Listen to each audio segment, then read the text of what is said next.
এই দেশে অনেক রাজনৈতিক সংগঠন আছে, অনেক ইসলামী নামধারী সংগঠন আছে, যারা ইসলামী সংগঠনের নামে বারবার বোমাবাজি করে, ইসলামী সংগঠনের নামে মানুষকে অস্ত্র প্রশিক্ষণ শেখায়, ইসলামী সংগঠনের নামে টেন্ডারবাজি শেখায়, ইসলামী সংগঠনের নামে চাঁদাবাজি শেখায়, ইসলামী সংগঠনের নামে শিক্ষা প্রতিষ্ঠানকে শিক্ষকদেরকে পদত্যাগ করায়, ইসলামী সংগঠনের নামে মসজিদ থেকে ইমাম খতিবকে বিতাড়িত করে, ইসলামী সংগঠনের নামে আউলিয়ায়ে কেরামের মাজারে হামলা করে, ঠিক কিনা?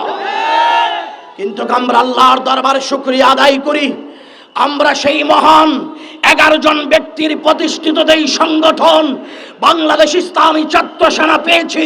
এই সংগঠন মানুষকে হামলা করার শিক্ষা দেয় না, বিপদের মুহূর্তে সে মুসলমান না হলো তার পাশে দাঁড়ানোর শিক্ষা বাংলাদেশ ইসলামী ছাত্র সেনা দেয়।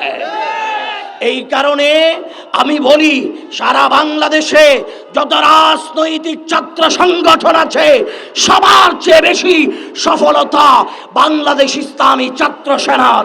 প্রশ্ন রাখবেন অনেকে, কেন?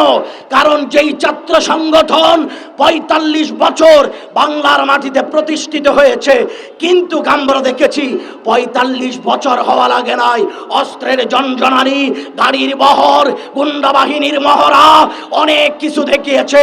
আজকে তারা বিরক্ত হয়ে গেছে। ছাত্র সেনার 4টা বিল্ডিং নাই, ছাত্র সেনার ব্যাংক নাই, ছাত্র সেনার হাসপাতাল নাই, বুক পড়া ইমানি চেতনা ছাত্র সেনার আছে বিধায় 45 বছরেও বাংলার মাটিতে বীর পুরুষের মতো বেঁচে আছে। তারপরও আমি আমার বাংলাদেশ ইসলামী ছাত্র সেনার সোনার সন্তানদের কাছে আমার আন্তরিক আহ্বান থাকবে, আমার প্রিয় সেনানী ভাইয়েরা, সংগঠনের কাঠামো মজবুত করার জন্য আপন আপন স্থানে আপনি বসে দায়িত্ব নিয়ে সাংগঠনিক যেগুলা গঠনতন্ত্র, মূলনীতি, আরো যা যা আমাদের বই পুস্তক আছে এগুলো আমাদের ছাত্র ভাইদেরকে টিচিং দেন, ট্রেনিং আকারে আমাদের ছাত্র ভাইদেরকে শিখান। ইনশাআল্লাহ আমার বিশ্বাস আমাদের কাঠামো আরো মজবুত হবে। এখন তো আছেই, এরকম একটা সমাবেশ অন্য দল করতে গেলে কমসে কম 10 লাখ টাকা বাজেট লাগতো, কিন্তু আমার ছাত্র সেনার নেতৃবৃন্দ যারা এসেছে ওনারা নয়, আজকে যারা কর্মী হয়ে বসে আছে ওনারাও টিউশনি, স্কুল ফির টাকা এই সমাবেশ সফল করার জন্য দিয়েছে। এটাই হলো ছাত্র সেনার সফলতা। এজন্য বলবো, বিভিন্ন জায়গায় কোচিং সেন্টার চালু করুন, বিভিন্ন জায়গায় ছাত্র সেনার মাধ্যমে শিক্ষা প্রতিষ্ঠান চালু করুন, এবং সামাজিক যত কার্যক্রম আছে, কর্মকাণ্ড আছে, এগুলোর মাধ্যমে আগামীতে আমাদের ত্যাগী কর্মীরা যেন বাতিল ফেরকার কাছে না যায়, দেশদ্রোহীদের কাছে না যায়, এটার জন্য ছাত্র সেনাকে আরো মজবুত পদক্ষেপ নিতে হবে। আমার বিশ্বাস এই ছাত্র সেনা বিলুপ্ত হবে না। কারণ অনেকে আমাকে অনেক সময় বলে, এনাম রেজার মতো পাগল আর নাই, মতিন সমাদের গোলামি করে। সরাসরি বলছি, ভুল ভাঙার জন্য, আমি মতিন সমাদের গোলাম না, আমি হলাম আল্লাহর প্যারা রাসূলের গোলাম। কারণ এই ছাত্র সেনার পক্ষে ভবিষ্যৎবাণী দিয়েছে আলে রাসূল গৌসে জামান তাইয়্যিব শাহ রাদিয়াল্লাহু তাআলা।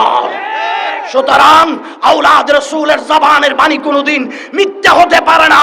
অসংখ্যবার হোক আউলিয়ায়ে কেরাম, বুজুর্গানে দ্বীন এই ছাত্র সেনার জন্য দোয়া করেছে। ছাত্র সেনা সফলতা আনবে, ছাত্র সেনা এই দেশের ছাত্র সমাজকে জান্নাতের রাস্তা দেখাবে, ছাত্র সেনা মানুষদেরকে আদর্শের দাওয়াত দিবে।